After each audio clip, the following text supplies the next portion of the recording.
CPM এর কমরেডরা ধর্ষণ করে ওপর থেকে ছুঁড়ে ফেলে দিয়েছিল, সেটা কি দেখতে পেয়েছিলেন? আচ্ছা, আপনি কি এগুলো দেখতে পেয়েছিলেন? আমি সর্বভারতীয় তৃণমূল কংগ্রেসের প্রার্থী হিসেবে আপনাদের কাছে এসেছি। ঘাসের ওপর জোড়া ফুল চিহ্নে ভোট দিন, আপনাদের আশীর্বাদ চাইতে এসেছি। গত তিনবার আপনারা আমাকে আশীর্বাদ করেছেন। ছিলাম পশ্চিমবাংলা থেকে পার্লামেন্টে, কোনদিন শিরদাঁড়া ঝোঁকাইনি, শিরদাঁড়া ঝোঁকাবো না। মোদির বিরুদ্ধে লড়াই, সে লড়াই চলছে, চলবে। সিপিএম এর বিরুদ্ধে লড়াই, সে লড়াই করেছি, করব।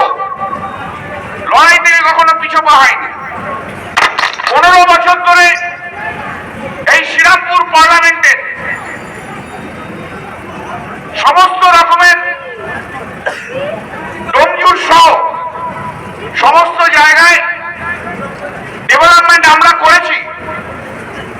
এটা আমাদের সম্মিলিত প্রয়াস।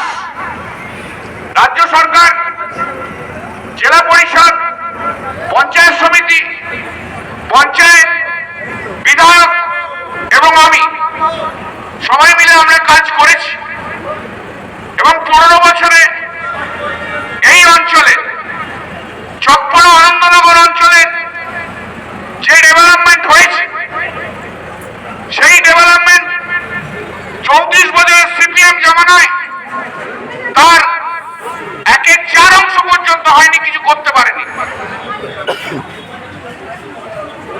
আমি শুনলাম যে কোনো একজন নাকি আমাকে মিস্টার ইন্ডিয়া বলেছে। তো আমার একটা কবিতার লাইন মনে পড়ছে, জানেন, সেটা বলি। দাদা তুলবে না, দাদা তুলবে না। বহুদিন ধরে, বহু ক্রস ঘুরে, বহু অর্থ ব্যয় করি, বহু দেশ ঘুরে দেখিতে গিয়েছি পর্বতমালা, দেখিতে গিয়েছি সিন্ধু,